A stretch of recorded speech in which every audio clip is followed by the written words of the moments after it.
അസ്സലാമു അലൈക്കും. എല്ലാവർക്കും എൻ്റെ നമസ്കാരം. ഇന്ന് ഞാൻ വന്നിട്ടുള്ളത് റെസിപ്പി വീഡിയോയുമായിട്ടല്ല, എന്നാൽ നിങ്ങൾക്ക് ഏവർക്കും ഉപയോഗപ്രദമാകുന്ന മറ്റൊരു കാര്യവുമായിട്ടാണ്.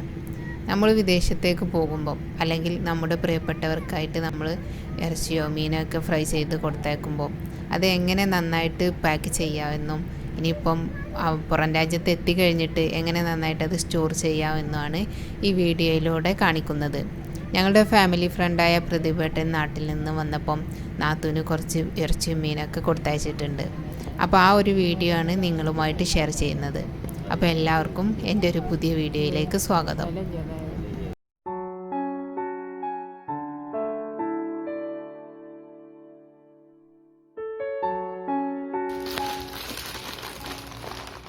ഇത് നാട്ടിൽ നിന്ന് വന്ന കുറച്ച് സാധനങ്ങളാണ്. LCHF ഫോളോ ചെയ്യുന്നവർക്ക് കൊടുത്തേക്കാൻ പറ്റിയ കുറച്ച് ഐറ്റംസാണ്. അത് മീൻ,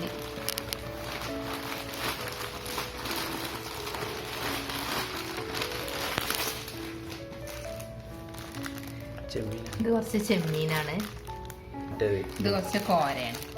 ഇത് എനിക്കിഷ്ടമുള്ളൊരു മീനാണ്. പൂമീൻ എന്നൊക്കെ പറയും, റോസ് നിറത്തിലുള്ള കോര, പുതിയാപ്പിളക്കോര എന്നൊക്കെയാണ് ഞങ്ങളുടെ നാട്ടിൽ പറയാം.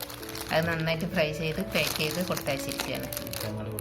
നാത്തൂന് കൊടുത്തയച്ചതാണ്. ഞാൻ എന്തായാലും ഇതൊന്ന് പൊട്ടിച്ച് തിന്നോക്കട്ടെ. എൻ്റെ അയൽപക്കത്തുള്ളവർക്ക് UAE പോകുമ്പം മീൻ കായം പുരട്ടിയിട്ട് ഫ്രീസ് ചെയ്ത് കൊണ്ടുപോകാറുണ്ട്. അതുപോലെ തന്നെ പച്ചമാംസം ഫ്രീസ് ചെയ്തിട്ടും തെർമോക്കോൾ പെട്ടിയിൽ പാക്ക് ചെയ്ത് കൊണ്ടുപോകാറുണ്ട്. അവിടെ ചെന്നിട്ട് പിന്നെ ഫ്രീസറിലേക്ക് മാറ്റിയിട്ട് ആവശ്യം പോലെ എടുത്ത് ഉപയോഗിച്ചാൽ മതി.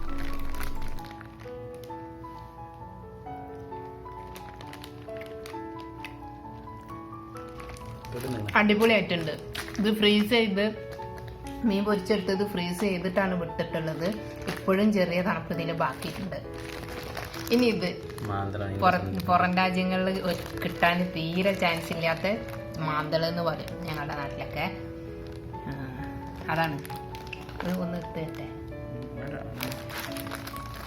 ഇതും തന്നെ ചെറിയ തണുപ്പുണ്ട്, തണുപ്പ് വിട്ടിട്ടില്ല. മീൻ കൊടുത്തയക്കുന്ന ആളുടെ അടുത്ത് ഫ്രീസാക്കിയ ശേഷം കൊടുത്തയച്ചാലും മതി. ഡയറക്റ്റ് ഫ്ലൈറ്റിന് വരുന്നതാണെങ്കിൽ ഇതിനേക്കാളും നല്ലോണം തണുപ്പുണ്ടാവും. ഇത് കണക്ഷൻ ഫ്ലൈറ്റിന് വന്ന ആളാണെങ്കിലും ഇപ്പോഴും തണുപ്പ് ബാക്കിയുണ്ട്. നാളെ മറ്റേന്നൊക്കെ കഴിക്കാനുള്ള മീൻ ഫ്രിഡ്ജിൽ താഴെ വെച്ചാൽ മതി. അല്ലാത്തവ നേരെ ഫ്രീസറിൽ തന്നെ വെക്കുകയാണ് നല്ലത്.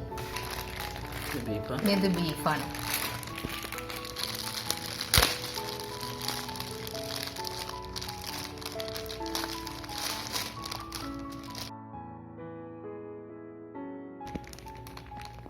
നോക്കണേ,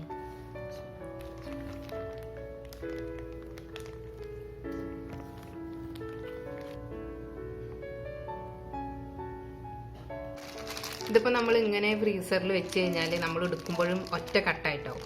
അപ്പോൾ 2-3 പ്രാവശ്യമായിട്ട് എടുക്കാൻ സൗകര്യം വേറെ വേറെ കവറിലാക്കി വെക്കണം. അപ്പോൾ ഞാൻ തൽക്കാലം ഇവിടെ തന്നെ പൊട്ടിച്ച കവറുണ്ട്, അതിൽ തന്നെ മാറ്റി വെക്കുകയാണ്.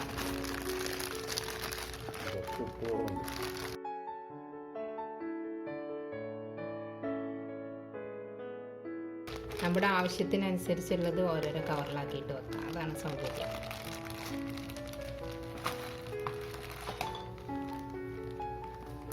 അപ്പം ഞാനിവിടെ ആ ബീഫിനെ 4 കവറിലാക്കിയിട്ടുണ്ട്. ഇതിങ്ങനെ തന്നെ എടുത്ത് ഫ്രീസറിൽ വെക്കാം. ഇനി ഒരു കവറും കൂടെ ഉണ്ട്. ഇത് ചെല്ലിയാണ്, നമ്മൾ കുമ്പളം കൂട്ടാൻ ഉണ്ടാക്കിയ പെട്ടിയാണ്. ഇനി ഇത് നല്ല നാടൻ ഉണക്കമീനാണ്. ഇതും ഫ്രീസറിൽ വെക്കുകയാണ് സൗകര്യം. ഇത് പിന്നെ വേറെ സെപ്പറേറ്റ് ആക്കൊന്നും വേണ്ട. ഇപ്പോൾ തൽക്കാലം ഞാൻ ഈ കവറിൽ തന്നെ വെക്കുകയാണ്. പൊട്ടിച്ചതിന് ശേഷമാണെങ്കിൽ ഒരു പാത്രത്തിലിട്ട് അടച്ച് വെക്കുകയാണ് നല്ലത്. ഉപ്പേരിൻ്റെ കൂടെ പ്രത്യേകിച്ച് തൈര് ഒഴിച്ചിട്ടുള്ള ഉപ്പേരികളുടെ കൂടെ ഒക്കെ നല്ല ടേസ്റ്റ് ആയിരിക്കും ഇത് കഴിക്കാൻ. ഇത് തിരൂർ മാർക്കറ്റിൽ നിന്ന് തന്നെ അളിയന് വാങ്ങിച്ചിട്ട് കൊടുത്തയച്ചതാണ്. നല്ല ഉണക്കലാണ്.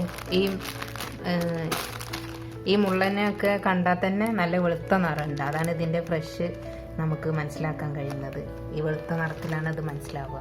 മുമ്പ് ഉപ്പ് ഉണ്ടായിരുന്ന സമയത്ത് പൊന്നാനി കടപ്പുറത്ത് പോയിട്ട് തോണിയിൽ വരുന്ന ഫ്രഷ് മീനായിരുന്നു വാങ്ങിച്ചിട്ട് പൊരിച്ച് കൊടുത്തയക്കുന്നതും ഇതുപോലെ ഉണക്കി കൊടുത്തയക്കുന്നതൊക്കെ. അപ്പോൾ അതേപോലെ തന്നെ താത്ത മീനും ഉണക്കലും ഒക്കെ കൊടുത്തയച്ചിട്ടുണ്ട്. ഇനി പൊരിച്ച മാന്തളം എടുത്തിട്ട് പാക്ക് ചെയ്യാണ്.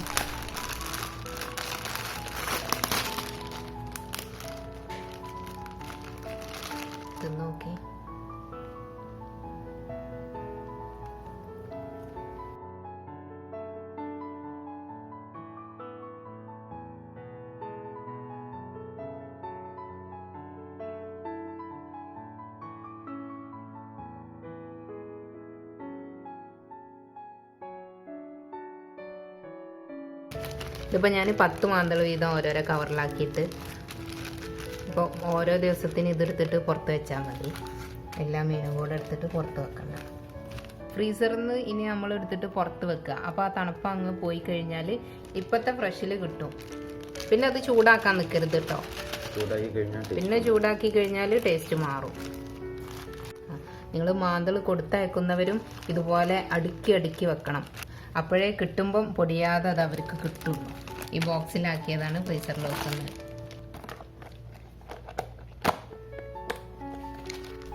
ഇനി ഞാൻ എനിക്ക് ഇഷ്ടപ്പെട്ട മീനിനെ ഒരു കവറിലേക്ക് മാറ്റി വെക്കുകയാണ്.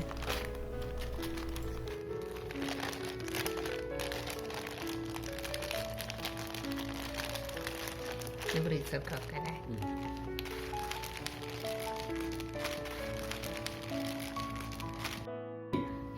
ഇത് ആദ്യം ഉള്ളിലൊരു കവറിൽ മീനാക്കി ഒട്ടിച്ചതിന് ശേഷം മുകളിൽ ഒരു കവറും കൂടെ വെച്ചിട്ട് ഒട്ടിച്ചിട്ടുണ്ട്. അപ്പോൾ അത്രയും സേഫ്റ്റിയിൽ 2 കവറിലൊക്കെ ഒട്ടിച്ചിട്ട് വേണം നിങ്ങൾ ഒരാളെടുത്ത് കൊടുത്തു വിടാൻ. അങ്ങനെയാണെങ്കിൽ ഇത് ലീക്കായിട്ട് അവരുടെ ഡ്രസ്സിലും മറ്റു സാധനങ്ങളിലും ഒന്നും ആവില്ല. ഇതിപ്പോൾ ഫസ്റ്റ് കവറിൽ ചെറുതായിട്ടൊന്ന് ലീക്കായിട്ടുണ്ട്. അതിപ്പോൾ ഈ 2ാമത്തെ കവറിൽ സേഫ്റ്റിയിൽ നിന്നിട്ടുമുണ്ട്. അപ്പോൾ കൊടുക്കുന്ന ആൾക്ക് ഇങ്ങനെ നന്നായിട്ട് കവർ ചെയ്ത് കൊടുത്താൽ അവർക്കൊരു ബുദ്ധിമുട്ട് വരില്ല.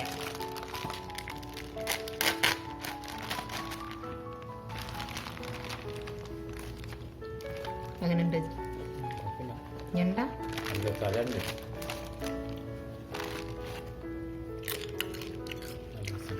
നല്ല അടിപൊളി ടേസ്റ്റ് ഉണ്ട്.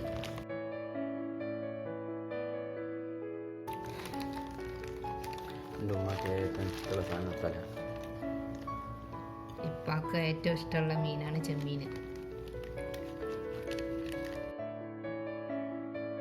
അങ്ങനെ ചെമ്മീനും ഞാൻ 4 കവറിലാക്കി വെച്ചു.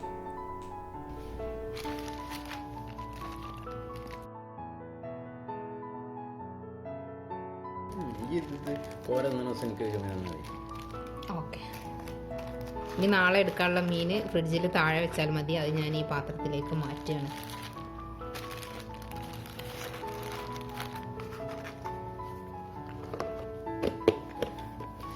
അപ്പോൾ ഞാൻ ഈ റീപാക്ക് ചെയ്ത മീനൊക്കെ ഫ്രിഡ്ജിലേക്ക് മാറ്റുകയാണ്.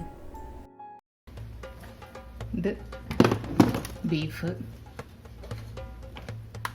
ഇത് മാന്തൾ, ഇത് പിന്നെ ചെമ്മീനും കുറച്ച് മറ്റു മീനും. ഇനി ഇത് നാളെ എടുക്കാനുള്ള മീൻ.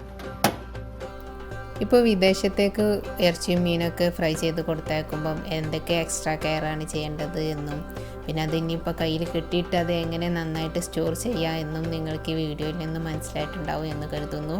ഇത് ഞങ്ങളുടെ ഒരു രീതിയാണ് ഇവിടെ സാധാരണ ചെയ്യുന്നത്. ഇനി ഇതല്ലാതെ മറ്റു മാർഗ്ഗങ്ങൾ എന്തെങ്കിലും ഉണ്ടെങ്കിൽ അത് നിങ്ങൾ എന്നോട് ഷെയർ ചെയ്യണം കേട്ടോ. എനിക്കും അതുപോലെ ചെയ്യാമല്ലോ. പിന്നെ ബാച്ചിലേഴ്സായ ആൾക്കാരൊക്കെ വരുമ്പം മീൻ മുളകിട്ടത്, അതുപോലെ പുളിങ്കറി, മോരുകറി ഇതൊക്കെ ഫ്രീസ് ചെയ്തുകൊണ്ട് കൊണ്ടുവരാം. അതും തന്നെ ഒരാഴ്ചക്ക് അല്ലെങ്കിൽ 2 ആഴ്ചക്കൊക്കെ നിങ്ങൾക്ക് ഫ്രിഡ്ജിലും ഫ്രീസറിലൊക്കെ ആയിട്ട് സൗകര്യം പോലെ കേടുകൂടാതെ സൂക്ഷിക്കാം. ചെറിയ ചെറിയ പാത്രങ്ങളിലാക്കിയിട്ട് ഓരോ ദിവസത്തിനുള്ള ആവശ്യങ്ങൾക്ക് പ്രത്യേകം പാക്ക് ചെയ്ത് വെക്കണം എന്നുള്ളൂ. ഇക്കാക്ക ഒറ്റയ്ക്ക് വന്നിരുന്ന സമയത്ത് ഉമ്മ അങ്ങനെ മീൻ മുളകിട്ടതും പുളിങ്കറിയൊക്കെ കൊടുത്തു വിടുമായിരുന്നു. പിന്നെ ഇത്താൻ്റെ മകൾക്ക് ബിരിയാണിയൊക്കെ അതുപോലെ കൊടുത്തയക്കാറുണ്ട്. അതന്നെ ഫ്രഷ് ബിരിയാണിയാണ് UAE വിടാറുള്ളത്. അത് അവിടെയൊക്കെ എത്തിയിട്ട് കുഴപ്പമില്ലാതെ അവർക്ക് ചൂടാക്കി കഴിക്കാവുന്ന ഒരു പരുവത്തിൽ അവിടെ എത്താറുണ്ട്. 3.5 മണിക്കൂറിൻ്റെ ഒരു വ്യത്യാസമല്ലേ ഉള്ളൂ. അപ്പോൾ ഞങ്ങളുടെ ടിപ്പുകളൊക്കെ നിങ്ങൾക്കൊരു സഹായമായിട്ടുണ്ടാകുമെന്ന് കരുതുന്നു. അപ്പോൾ എന്തെങ്കിലും കുറവുകളുണ്ടെങ്കിൽ ക്ഷമിക്കുക. നിങ്ങളുടെ വിലയേറിയ അഭിപ്രായങ്ങൾ കമൻറ്റ് ചെയ്യാൻ മറക്കരുത്. അടുത്ത വീഡിയോയിൽ നമുക്ക് വീണ്ടും കാണാം.